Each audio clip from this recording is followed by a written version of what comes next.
Cotidiano Crew. Hola, ¿qué tal? Bienvenidos sean a Cotidiano Crew, nuevamente a un martes de narrativa después de ya un tiempo. Hoy vamos a dedicarlo al apartado 3 de la lectura de Vidal-Naquet, Los asesinos de la memoria. En este apartado, Vidal-Naquet nos habla del historiador y su papel como constructor de identidades, rompiendo con las ideas positivistas que pretenden una construcción neutral sobre la historia y dejándonos ver cómo es que a lo largo del tiempo, la construcción de las otredades se gesta desde lo que es propio y los intereses que se tienen sobre lo otro. Explicando esto, pasa a ser una crítica contra el revisionista historicista que pretende negar el genocidio nazi contra judíos, socialistas gitanos y demás en la Segunda Guerra Mundial. Sin más, comenzamos.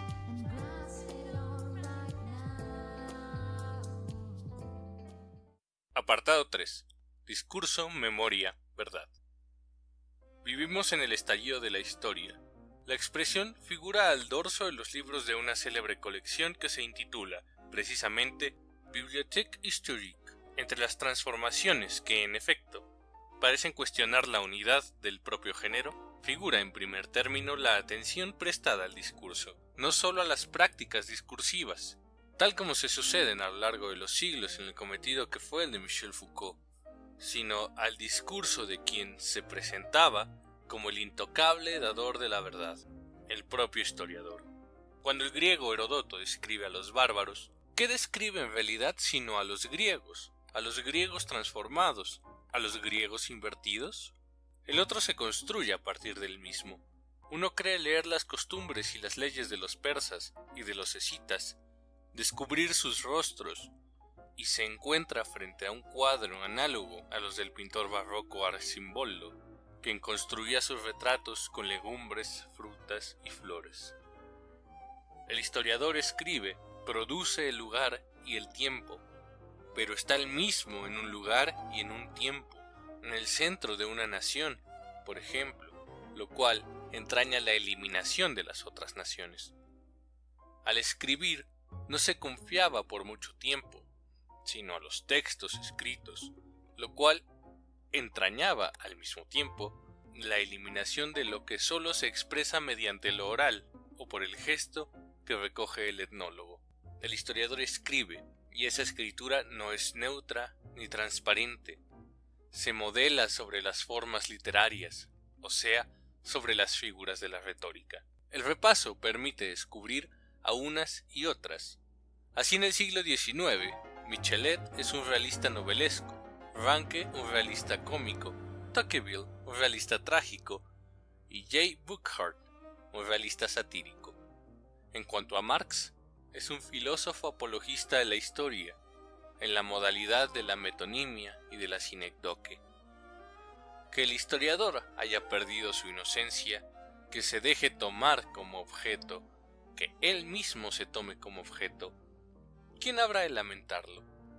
Se mantiene que si el discurso histórico no se atuviese, por cuantos intermediarios se quiera, a lo que, a falta de algo mejor, hemos de llamarlo real, estaríamos siempre en el discurso, pero ese discurso dejaría de ser histórico. La escritura no es el único modo de la historia. ¿Por qué Soja es una gran obra de historia y no, por ejemplo, una colección de cuentos? No se trata de una reconstrucción novelesca como Holocausto, ni de un filme documental.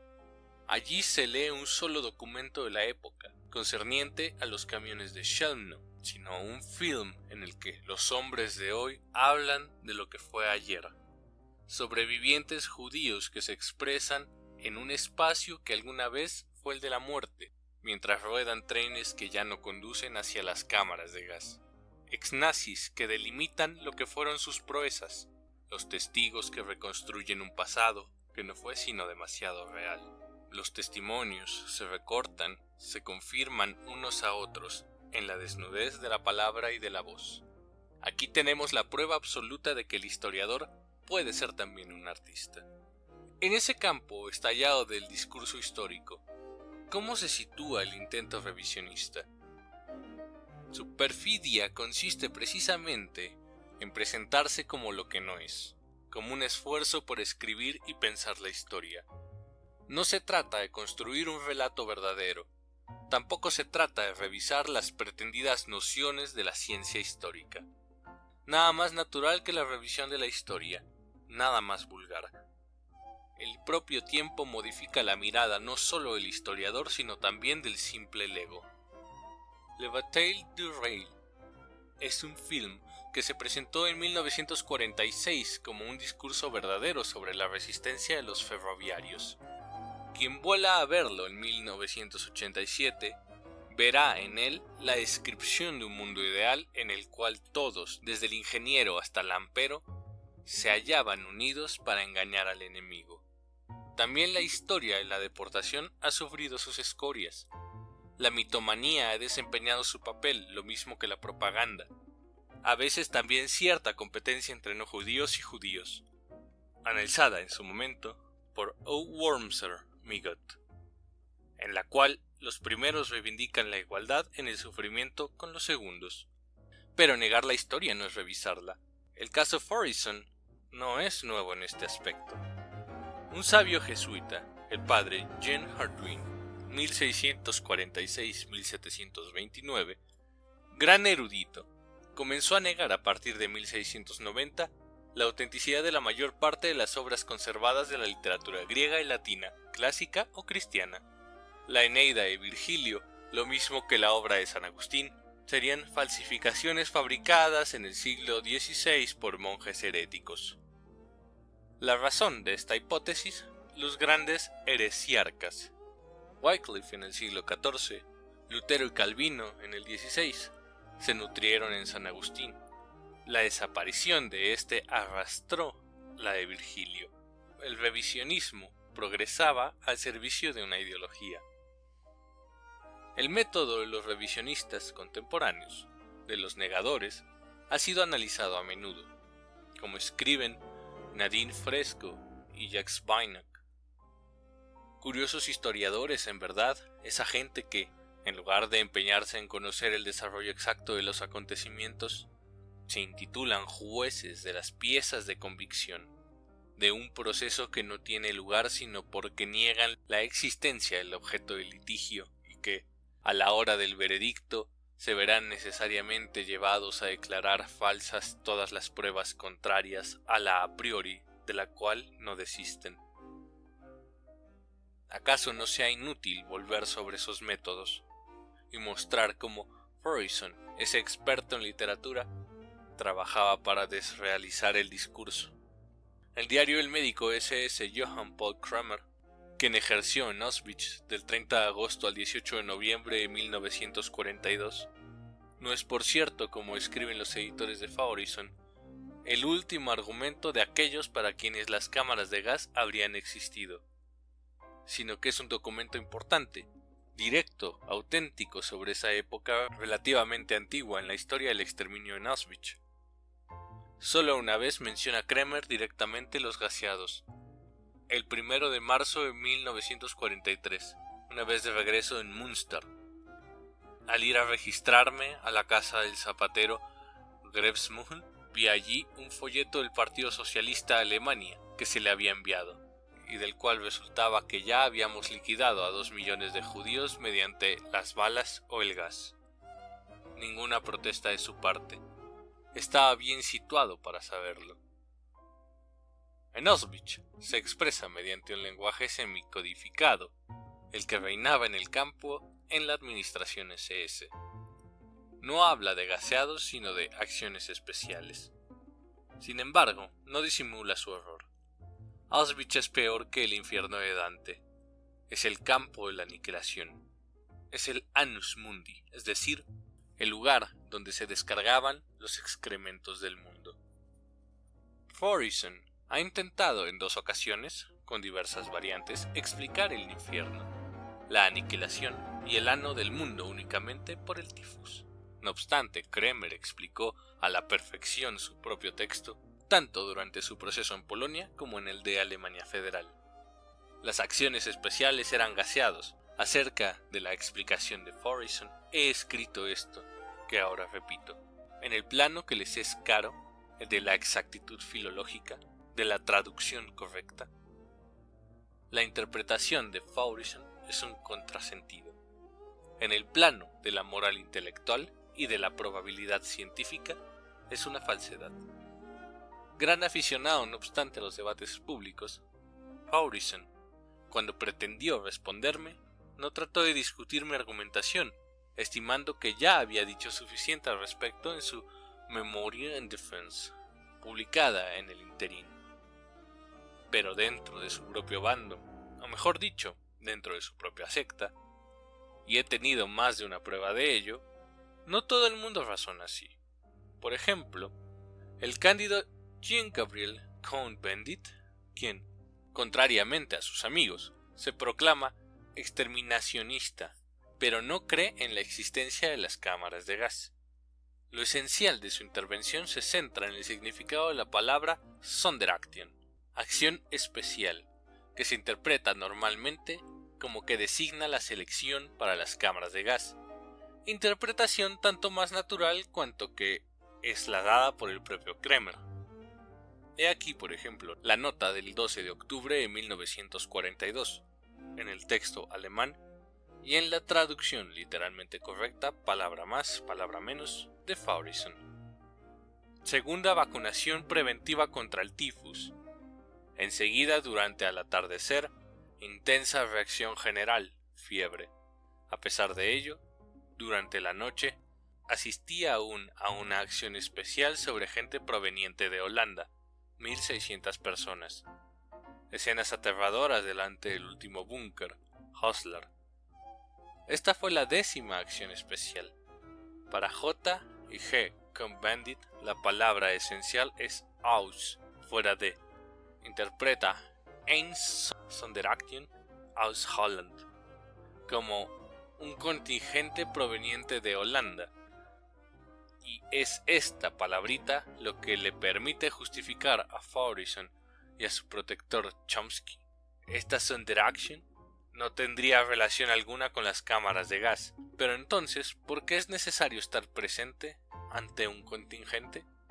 ¿Por qué un contingente es una acción? ¿Y por qué una acción especial se ejerce también sobre mujeres provenientes del propio campo? J.G. Cohn-Bendit se libra de esta última dificultad imaginando que esas mujeres son transferidas a otro campo.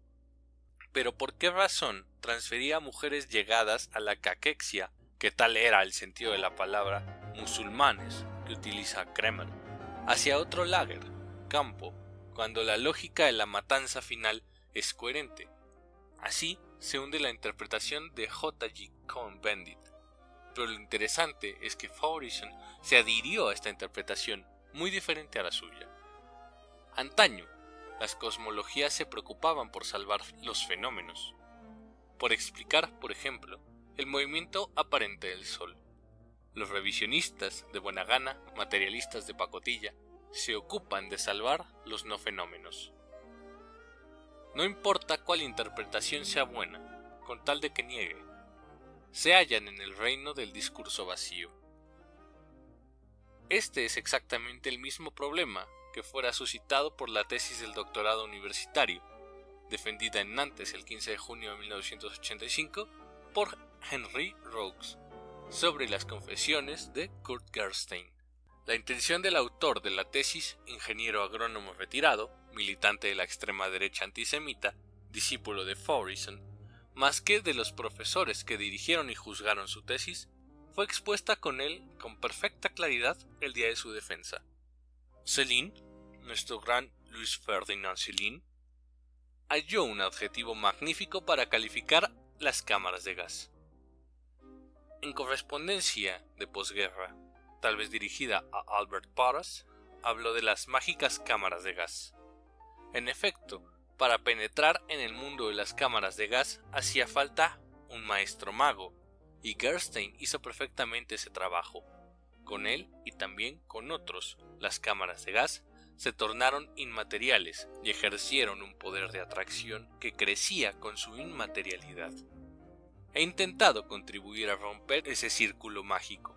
He considerado y estudiado el documento Gerstein en 6 versiones, como cualquier otro documento al cual se pretende asignar un valor histórico. Ahora bien, es precisamente eso lo que Henry Rogues no hace. por cierto, que presenta en esta tesis que dispensa de la literatura, o como diría Faurison, de la crítica de los textos y los documentos, las 6 versiones del testimonio atestado de inverosimilitudes y contradicciones, pero no plantea la verdadera y única pregunta: ¿existen, sí o no, testimonios y documentos que certifiquen que Kurt Gerstein haya asistido efectivamente a un gaseado en Belzec? Ahora bien, esos testimonios directos o indirectos existen y son perfectamente probatorios. Este es el caso en particular de los testimonios aportados en varias oportunidades por su compañero de viaje, el profesor nazi de medicina W. Pfneinstale. El problema es tan claro que hasta el germanista Jean-Paul Allard, quien presidía el jurado y tenía una evidente simpatía por el candidato, no pudo impedir interrogarlo a este respecto. Hay, pues, que decir las cosas claramente. En sí mismo un relato no conlleva la prueba de ser parcial o totalmente verídico o mendaz. Hasta un testimonio tan directo y tan fáctico como el diario del Dr. J.P. Kremer se interpreta con ayuda del contexto. Hace algunos años se publicó la decodificación del diario del arquitecto H.A.A. Lengrad, quien murió loco en 1876 en Limoges. Ese diario, redactado en una escritura inventada por su autor, contiene la correspondencia minuciosamente reproducida y transcrita, sellos inclusive, que mantuvo su autor con el círculo de las mujeres que lo amaron. Esas mujeres llevaban nombres y títulos pomposos. No ha sido posible identificar ni siquiera una sola de ellas. Así fuese en un nivel mucho más modesto, la hipótesis más verosímil es que ese círculo amoroso era lisa y llanamente fantasioso. Por el contrario, nada de eso sucede en el caso de Gerstein, quien no era por cierto el testigo ideal con el cual sueñan los presidentes de los tribunales de audiencia, pero cuyo relato está ampliamente verificado. Una vez más, el revisionismo aparece como un intento de desrealización del discurso, y su literatura es un pastiche de la historia. Bueno, si les gustó el video recuerden darle like, compartir y suscribirse al canal para recibir las notificaciones sobre más videos que vayamos subiendo. También queremos agradecer a las personas que nos han comprado libros para poder darle vida al Cotidiano Crew. Un saludo afectuoso y un agradecimiento a Carlos Joaquín, a Frank Korch, a Zulit Rivera Olmedo, a Jessica Venus, a Lirae Sineren Cruz, Morris Sirom, Diane Rousseau, Mariseta Roldán, Ernesto Arechiga Córdoba y María Dayan Nolasco.